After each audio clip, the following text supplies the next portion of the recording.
Assalamualaikum warahmatullahi wabarakatuh. Selamat pagi Bapak Freddy Artadi Masilaban, Eskom MT, selaku dosen pengampu dari mata kuliah Operasi dan Kendali Sistem Tenaga Listrik.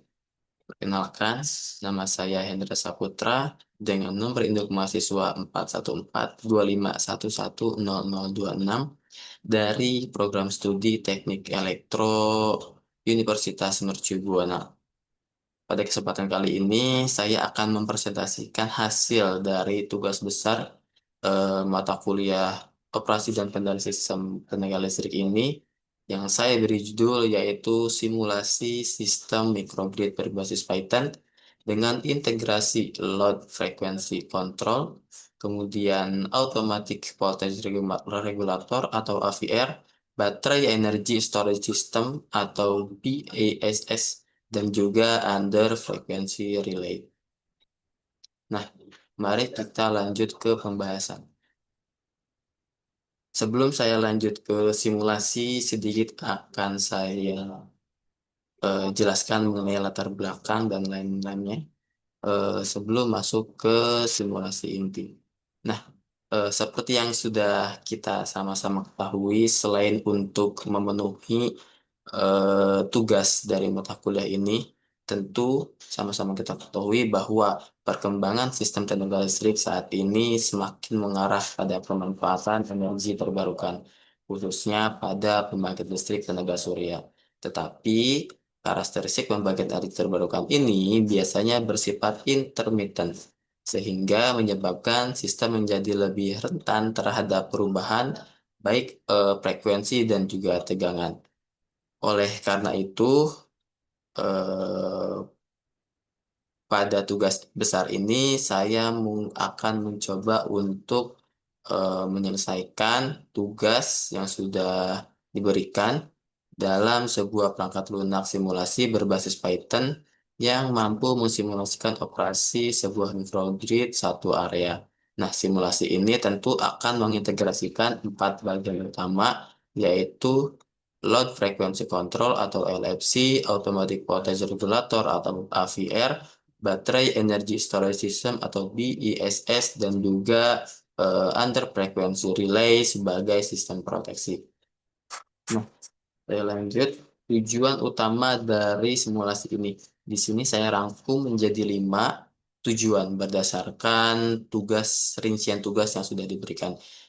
Intinya dari simulasi ini adalah mengetahui strategi pengendalian terbaik untuk menjaga kestabilan frekuensi serta kualitas tegangan dan juga meningkatkan keandalan dari operasi sistem microgrid itu sendiri. Nah, sebelumnya sedikit saya akan menjelaskan mengenai struktur dari program Python yang sudah saya buat. Kenapa ini sangat penting untuk saya jelaskan? Tentu tujuan utamanya adalah eh, untuk memudahkan saya sendiri dalam melakukan pembuatan program serta output yang dihasilkan nanti akan mudah untuk dimengerti baik oleh saya dan juga pendengar semua. Nah, ini dia rincian dari struktur program Python yang sudah saya buat. Ada beberapa bagian. Bagian pertama ada untuk simulasi frekuensi, kemudian simulasi tegangan, simulasi baterai energy storage system, dan juga proteksi under frekuensi relay.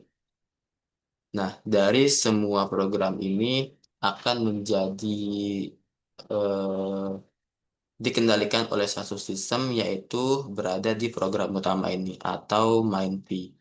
Jadi MainP ini berfungsi sebagai launcher di mana akan memanggil seluruh model simulasi serta secara otomatis dari program data yang ada pada file-file lainnya. Jadi untuk program utamanya ada pada masing-masing untuk seperti parameter, kontrol, model, dan sebagainya ada pada masing-masing program.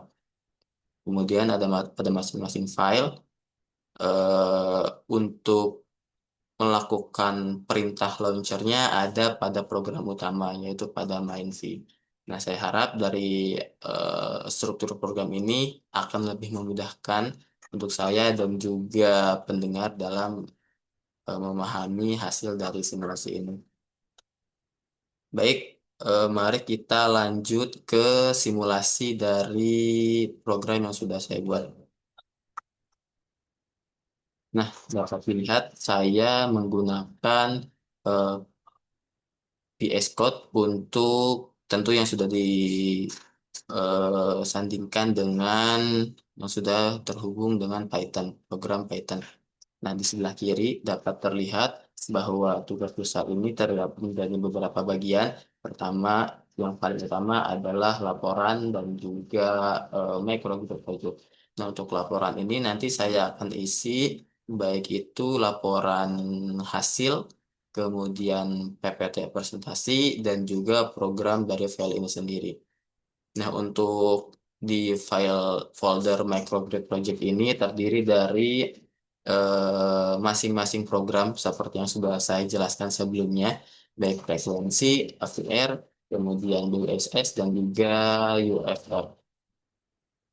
Mari kita lanjut ke simulasi yang ada di MindPay.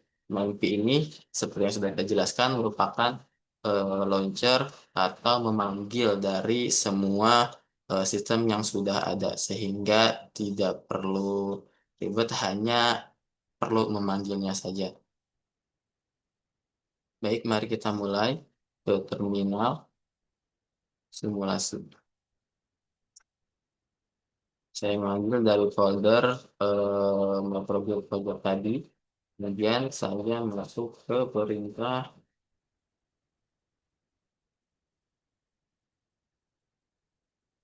panggilan untuk di Mindfy tadi. Nah, sudah proses. Nah, sudah muncul untuk hasil dari simulasi yang sudah sesuai dengan tugas proyek. Nah, pertama yaitu untuk simulasi frekuensi kontrol. Pada simulasi load frequency control ini terdapat beberapa gangguan, yaitu ada dua gangguan. Gangguan pertama berupa kenaikan beban sebesar 8 megawatt pada detik ke-10. Sedangkan gangguan kedua berupa penurunan daya PLTS sebesar 6 megawatt pada detik ke-10. Nah, kemudian untuk simulasi dilakukan pada tiga kondisi, yaitu dengan governor tanpa menggunakan PI controller dan juga tanpa menggunakan baterai energy storage system. Nah, kondisi kedua menggunakan governor dengan dikendalikan oleh PI controller serta baterai energy storage system.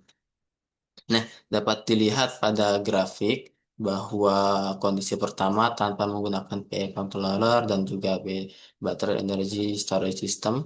Kondisi kedua dengan menggunakan PI. Kondisi ketiga dengan menggunakan PI dan juga battery energy storage system. Nah, dapat dilihat dari grafik bahwa PI controller ini mampu untuk eh, mengurangi deviasi frekuensi dibandingkan dengan governor konvensional. Kemudian dapat dilihat juga ketika menggunakan baterai storage system, respon frekuensi menjadi lebih baik, mampu karena baterai ini digunakan untuk menyuplai daya ketika terjadi ketidakseimbangan beban, hingga dan dapat dibuktikan juga dari nilai integral absolutnya yang menjadi paling kecil pada kondisi ketiga ini.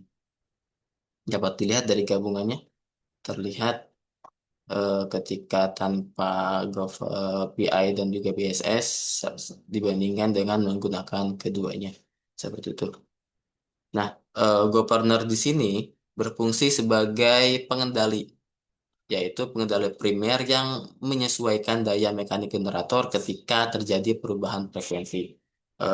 Kemudian, governor ini masih menghasilkan steady state error. sehingga perlu ditambahkan PI controller yang mampu menghasilkan error, yang mampu menghilangkan error serta mempercepat respon dari sehingga sistem frekuensinya menjadi kembali mendekati nilai nominal. Kita bisa dilihat ya, terjadi penurunannya lumayan cukup jauh.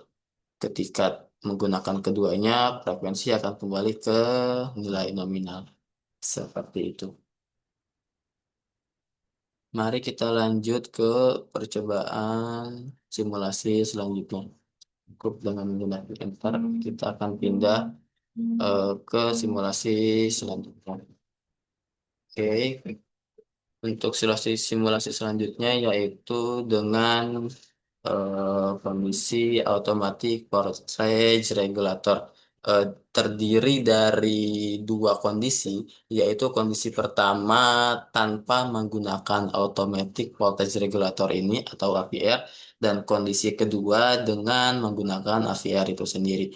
Nah, pada simulasi ini dapat dilihat ya, bahwa hasil simulasi menunjukkan tanpa AVR ini tegangan terminal turun hingga 0,96. Sedangkan ketika menggunakan voltage regulator, tegangan terminal turun hanya 0,992 per unit. Nah, dapat dilihat dari gabungan grafik ini sangat terlihat cukup jauh ya ketika tanpa menggunakan AVR dan juga ketika menggunakan AVR itu sendiri. Hal ini menunjukkan bahwa AVR mampu mempertahankan tegangan generator tetap mendekati nilai referensi meskipun terjadi gangguan. Selanjutnya, mari kita lanjut ke kondisi selanjutnya yaitu simulasi mengenai baterai energi storage system. Nah, ini sudah tampil untuk baterai storage energy system, yaitu dibanding terdapat dua perbandingan, yaitu kondisi ketika reaktif strategi dan juga antisipasi strategi, di mana reaktif strategi ini hanya melakukan pelepasan energi ketika sistem mengalami kekurangan daya. Sedangkan untuk antisipatif energi, strategi ini melakukan pengisian baterai sebelum periode beban puncak, sehingga energi yang tersimpan nanti dapat dimanfaatkan pada malam hari. Dapat dilihat pada grafik hasil dari simulasi dengan menggunakan BISS selama 24 jam.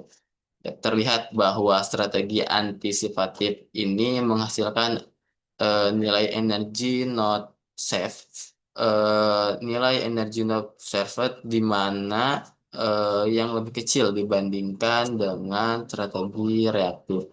Jadi dengan demikian, strategi ini lebih efektif dalam meningkatkan keandalan operasi dari microgrid itu sendiri.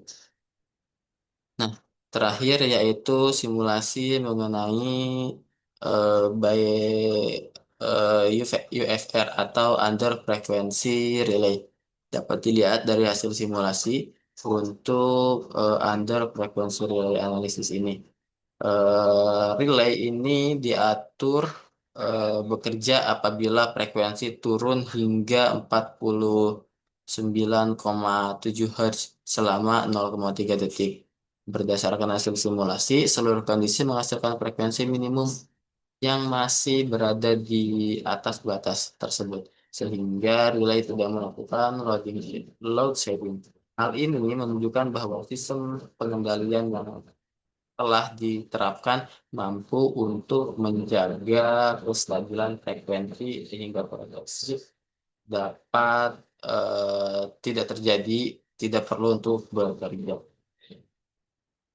Nah, itu untuk seluruh simulasi sudah selesai sesuai dengan modul dari rincian tugas yang sudah diberikan, yaitu simulasi load frequency control, kemudian automatic voltage regulator, BISS 24 jam operation, kemudian juga under frequency relay.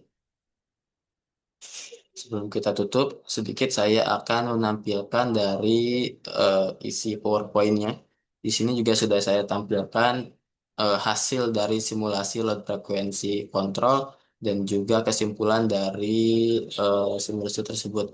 Begitu juga dengan governor dan juga PI controller. Kemudian untuk AVR juga sama, automatic voltage regulator, dari grafik dan juga tabel sudah saya tampilkan. Begitu juga dengan kesimpulan dari simulasi ini. Baterai energy storage system juga sama, grafik dan juga tabel perbandingan hasil dan juga simulasi performanya juga sudah saya tampilkan. Untuk kesimpulannya juga sama. Begitu juga yang terakhir yaitu under frequency related. Tabel dan juga hasil analisis dan kesimpulan sudah saya tampilkan. Sedikit sebelum penutupan, saya coba untuk rangkum di mana berdasarkan seluruh hasil simulasi ini dapat disimpulkan bahwa integrasi governor, kemudian CI controller, kemudian automatic voltage regulator, baterai energy storage system, dan juga under frequency relay mampu meningkatkan kestabilan frekuensi, menjaga kualitas tegangan, serta meningkatkan keandalan operasi sistem dari produk itu sendiri. Selain itu, penggunaan bahasa pemrograman Python ini memberikan fleksibilitas dalam melakukan pemodelan, simulasi, dan analisis, serta memvisualisasikan hasil sehingga perangkat lunak ini dapat digunakan sebagai media pembelajaran maupun pengembangan penelitian di bidang operasi dan juga kendali sistem tenaga listrik. Demikian yang dapat saya sampaikan untuk video ini sudah saya upload di akun YouTube pribadi saya yaitu Hendragon 383. Kemudian untuk hasil dari tugas baik itu file simulasi, laporan dan juga PowerPoint sudah saya upload di Google Drive. Bisa diakses tanpa perlu izin. Demikian yang dapat saya sampaikan. Terima kasih atas perhatiannya. Assalamualaikum warahmatullahi wabarakatuh. Selamat pagi.